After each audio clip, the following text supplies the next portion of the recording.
Fitch Ratings has affirmed Nigeria's long-term foreign currency issuer default rating at B- with a stable outlook. Nigeria's rating is supported by a favorable public debt-to-GDP ratio, a large economy, a developed and liquid domestic debt market, and large oil and gas reserves. Also, the rating is supported by Nigeria's large and diversified economy, low government debt-to-GDP ratio, and its status as Africa's largest oil producer. However, there are constraints which include weak governance, security challenges, high inflation rates, structurally very low non-oil revenue. We talk about high hydrocarbon dependence and weakness in the exchange rate framework. Now, there are also issues of low external debt service burden, low foreign currency debt, and poor improvement of international reserve buffers.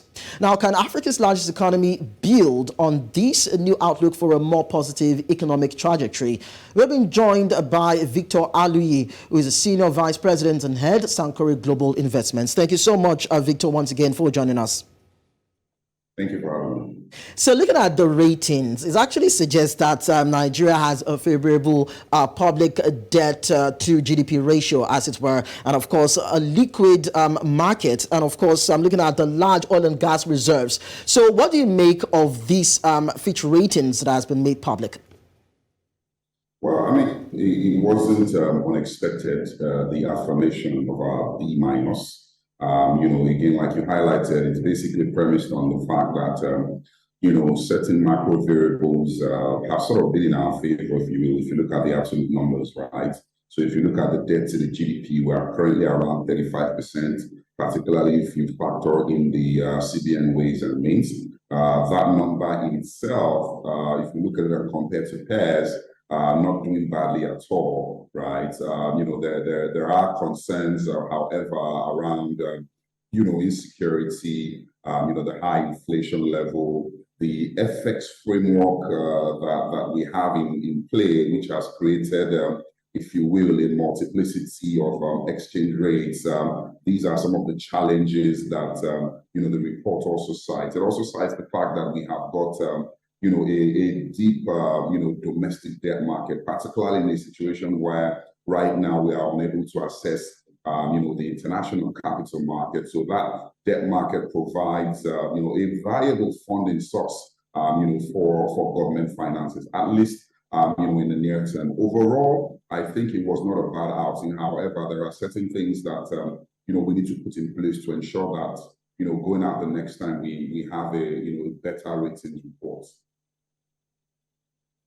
As you have highlighted, and Fitch Ratings have also highlighted. But then looking at these key indicators, do you think that the nation is actually putting these indicators into good use? Do you think that they're actually maximizing them to achieve an accelerated economic growth? Because there have also been concerns about these challenges and if Nigeria can sustain the momentum. Well, the truth of the matter is that, these numbers in themselves, if you look at it relatively, it looks decent, but in themselves, they're not exactly great numbers. There needs to be significant improvement on that path. If you look at the fiscal path that we are on, it certainly isn't sustainable.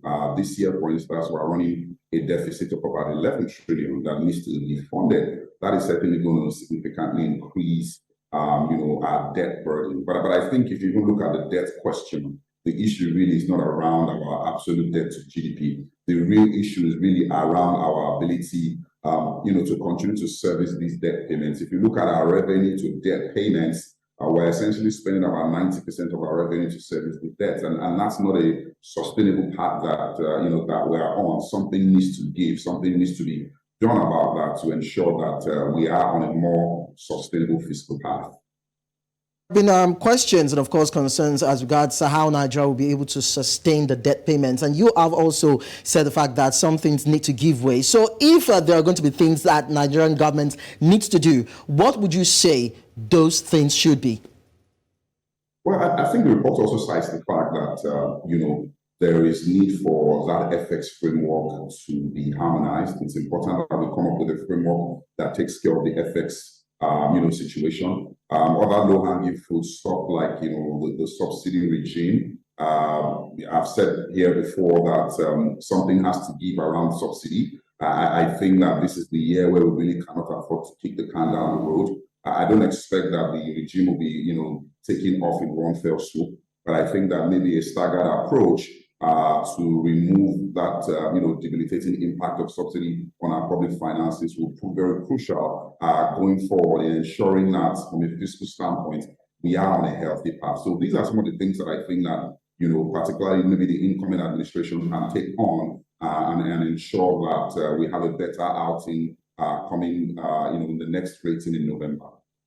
Talked about, Victor, you've talked about the exchange rates and the other issues around foreign currency shortages, the weak value of the naira and the disparity between the parallel market and the official market rates. And this could, of course, deter foreign investments from coming to the country and a private sector capital outflow. So how do you think that Nigeria should fix this particular crisis?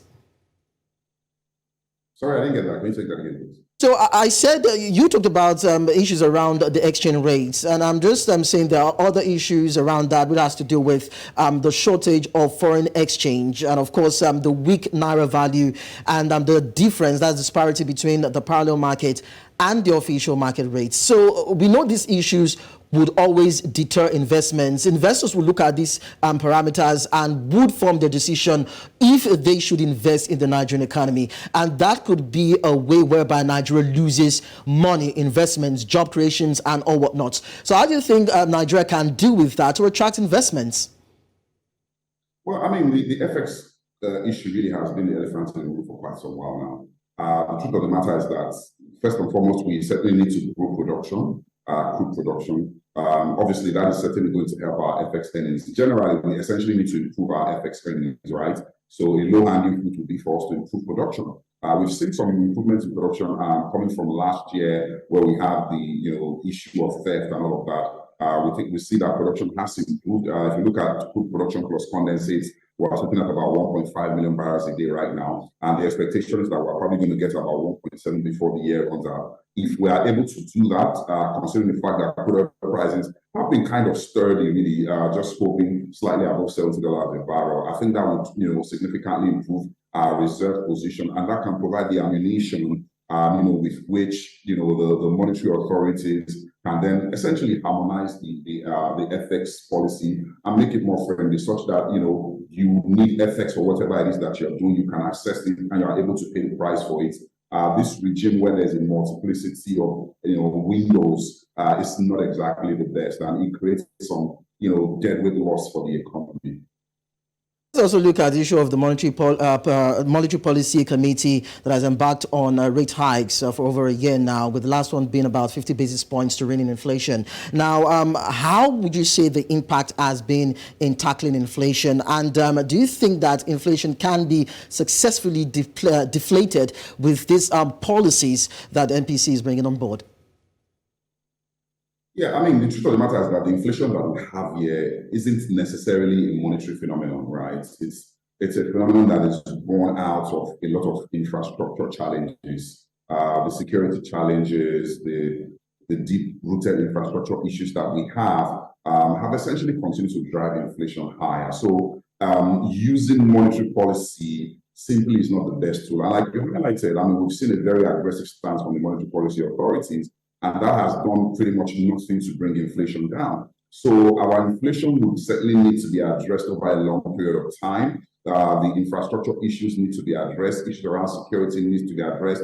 All of these things would essentially ensure that the price of food comes down over time, and by extension, the entire inflation basket. Using monetary policy tools to try and address the inflation challenge we have in Nigeria right now has proved not to work, and I don't think that that's the right approach, really. Fitch projects the current account balance, which improved in 2022 to a surplus of about 0.2% to GDP. He said that it would worsen in terms of deficits of 0.8% unless favorable terms of trade. Now, I'd like to understand the implication of this particular projection. Well, I mean, it really is around our trade situation, which is our imports and our exports. Obviously, our ability to earn more from exports will create a surplus, a balance of current account surplus for us, which essentially has a very positive, impact on the FX situation. So our ability to do that, particularly with increasing production, in the oil sector, riding on the relatively strong crude prices that we see, could put us in that sort of situation, and will certainly have very positive impact on the FX situation at large. Now, on May 29, a new administration will be coming on board, and many analysts have expressed optimism about what this new government will be bringing into Nigeria's economic space, talking about a technocratic approach, a market-friendly approach, and of course, a reformist kind of government. Are you also sharing this kind of sentiments and optimism?